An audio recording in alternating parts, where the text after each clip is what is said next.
3, 2, 1. Here we go!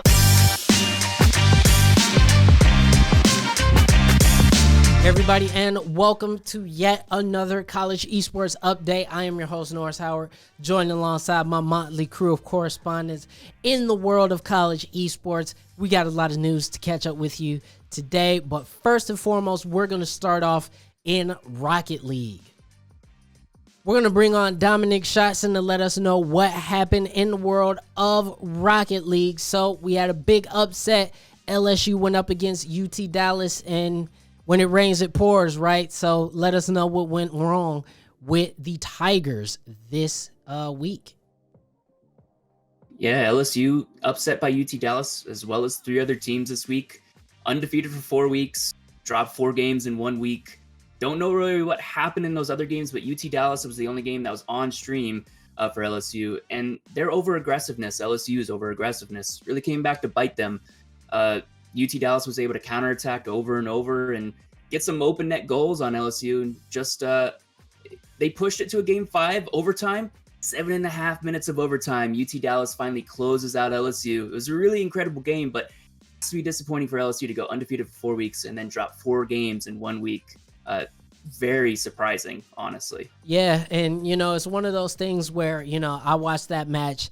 Like you said, it went to game 5, went the distance, almost 8 minutes of overtime. And the thing that I really enjoyed watching was it was a very aggressive game from LSU. But the problem is that UT Dallas was able to not just to defend and counterattack, but it felt like as the overtime went on, LSU started to get more and more desperate. They started to get more and more sort of, YOLO, if you will. And UT Dallas was able to remain calm throughout that entire overtime. So it was really shocking to see not just that loss, but 4 losses. I mean, it's one of those types of situations where you got to wonder, did the pressure of being undefeated and finally lose and get to them? Was it just they were going up against stronger teams? Obviously, a lot of these matches were not on stream, so we're not able to necessarily pick apart each and every sort of aspect of those losses. But it does lead to the credence for us to say, it really does seem like Akron and Northwood are that sort of cut above everybody else. LSU looks real good, but you can't lose 4 straight in 1 week and then expect people to put you in the upper echelon. So give us a quick readout or a quick hit of what happened elsewhere in College Rocket League. You brought up Akron. Akron once again gets upset this week, though, too. To Durham College, who was entering this week 2-9. Not a powerhouse by any means. And it wasn't even close. Akron got beat by Durham 3-1 in that set. And, you have to ask, what is happening with Akron dropping games to teams that are at the bottom of their standings? Northwood, they carried on. UNT, they carried on. Those 2 teams sit atop each of their conferences now. But Akron and LSU, pretty big falls for them this week in terms of power rankings, I'd say. They both really disappointed this week, I'd say. Yeah, we're going to be following these stories very closely. Northwood continuing on at the top of the pile. Maybe some of these other teams like LSU and Akron can pick it back up. But as it stands, it really is one clear favorite in College Rocket League for right now. Dom Shotson, thank you so much for joining us and giving us that update in Rocket League. Hey everybody, and welcome back to the College Esports update. We're now joined by Sebastian Rooney, who's going to give us an update on a major suspension coming down in Rainbow Six Siege. So, Sebastian, what happened and why is this team suspended? This last week, the Collegiate R6 competition team was made aware of a ban leveled by the Collegiate Esports Association, CEA, against UGA.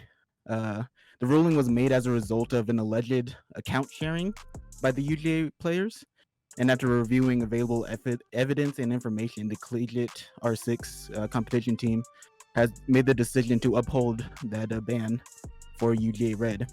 The players currently on UGA Red are going to be suspended until for the next academic year, so until fall 2022. And wow, any teams that want to represent UGA can, but it cannot contain any players from the previous team. Wow. So again, as we move into the summer and into that fall semester, UGA Red, they're no longer going to be able to field any of those players, or they risk not being let into any further competition. They are being replaced by Kettering University, who is going to get that spot.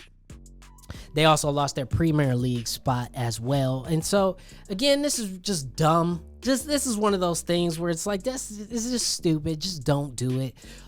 You didn't have to do it, so now you find yourself out of a competition. Albeit, it may not be College League of Legends or any of that stuff, but this stuff follows the reputation of your program. And so I hope the players in question have learned their lesson and that they have caused their entire team to be disqualified. Now, we did get some quick results in the Premier League playoffs, so what went down this week in those? Yeah, so they knocked out the first 2 rounds of this last week. And in the first round, there was one streamed match. It was NC State versus Texas A&M. And the best way to describe this match was a lopsided close match. It went the distance, 3 maps, but none of the maps were really close. Like the first map, NC State won 7-2. Texas A&M won map 2, 7-3. And map 3 also it was close, but it was still 7-4. So it's lopsided close, but that's the best way I could describe it. Yeah, definitely a back and forth match. We also saw Kettering beating CU Boulder, and we also saw Illinois State beating Iowa and Michigan Tech beating UTD. So again, a lot of those schools that you don't necessarily hear of moving on in Rainbow Six, but we also got the second round, and very quickly, Sebastian, hit us with those second round results. Purdue destroyed Michigan Tech 2-0. Since that was a streamed match, Michigan Tech only put up 3 rounds in the entire series. So not much of a match was there. But other matches, Oklahoma State beat Illinois State, Akron beat NC State, and Kettering University, who was not even supposed to be here, beat GCU to make it to the Final Four.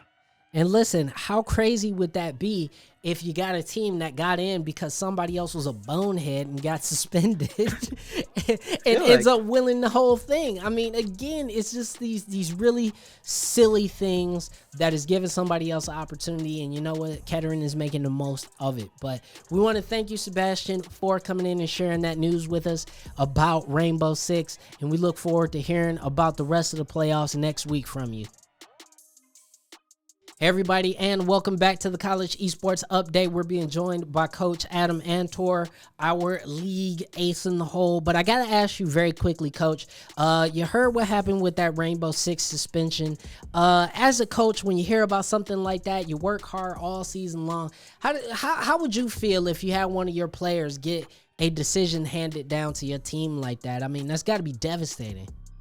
It would be absolutely devastating. And my heart goes out to the players that didn't commit this offense and now have to suffer the consequences. That, as a coach, what I look at in this type of things, it seems like a knucklehead decision by a player, and who really gets the hurt of that is the other players on the team who've worked so hard to get that far. So it's not fun at all. All right, but enough bad news. Now we got some really fun stuff to talk about because our bracket for College League of Legends is set. Now expect this to get underway in the next week, where the May month will be completely dedicated to the playoffs, in which by the end of the month we will have a complete final #1 champion. We get started on May 1st. So Coach, let's run through some of these matches right quick and give us, sort of a layout of who you think can advance. We got everybody involved. And as we said all season long, when it came to those final selection spots, I believe 3 of them went to the North Division. So we definitely got a lot of representation. No surprise there between us. I mean, we knew it was probably going to happen that way. We laid out the 28 who qualified through the Cardinal Direction conferences as well as the partner conferences last episode, where we talked about CLOL but the last 4 teams have now been decided. 3 of the 4 coming out of this North Conference that we've been talking about all season being the heavy hitter conference. And those 4 teams are Michigan State, Columbia College, Bethany Lutheran College, and then SUNY Buffalo squeezed in as the 4th team. The only team not from the North. They come from Esports Collegiate, which was a conference that we didn't expect to be too strong, but between those 2 teams coming out of the Esports Collegiate Conference, we might be keeping our eyes on that conference going forward. Absolutely. But for this first round, we're going to see a lot of lopsided matches. We see like a Maryville playing against some teams that just they're going to have a rough time, if we're being honest. But there are a couple matches I think that come in the middle of the seeding brackets that I'm looking out for.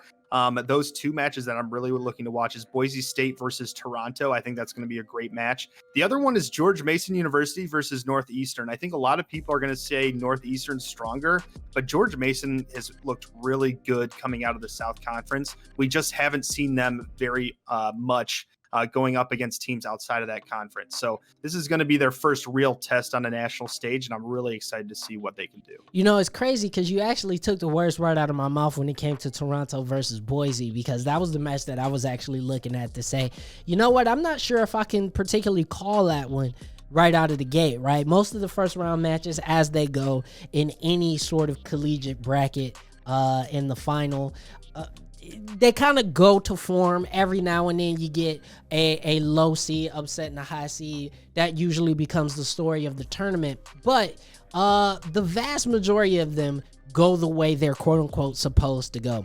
But that is the one match that I look at and I go, you know what? Both of those teams could make it out of that match and perform well. The problem is the winner of that match then has to go against Purdue, which has been, you know, arguably a top 3 team in the country over the past season. So it's really interesting to look at how some of the seeding works. Obviously, you got the fact that Maryville may not end up going against any of its, Northern Division cohorts until the quarters. So it's really, really interesting to see a lot of these teams where they're seated at. Obviously, we look at teams like Illinois. We expect them to win out and do very well. But also you got Michigan State versus DePaul. Again, Michigan State performing very well, but just missing out on that cut. But DePaul is not necessarily a weak team, so they will have their work cut out for them. And as you mentioned, the Northeastern George Mason match, that's going to be another heavy hitter. So, guys, if you had the opportunity to only watch a couple of these, I definitely would suggest Northeastern v. George Mason and Toronto versus Boise State. Those are going to be entertaining matches. I don't think they're going to be lopsided. I think they may go the distance. The rest of these, not so much. You got HU Storm versus Gophers, the Goucher Gophers. Listen, I don't know. I have no disrespect to the Gophers on that one, but I mean, I don't feel very confident in that one. But you know what? I hope we're proven wrong on a lot of these things. The Illinois State Redbirds are also down there in the lower side of the bracket as well, going up against Farmington. So you got a lot of schools here that have the potential in order to make deep runs. But I think the true test will come in that second round where we're starting to see some of those heavy hitter teams go up against each other. So, Coach, thanks for that layout. Thanks for letting us know what to watch out for. And again, these matches get started on May 1st. Again, May 1st is when play will start. So make sure you guys check out which school is going to be streaming all their matches, and make sure you stay glued also to the Riot streams, because as we get into the later rounds, the official Riot streams will be hosting these matches as well. So thanks, Coach, for joining us once more, and thank you all for watching us on this episode of the College Esports Update. We'll see you next time.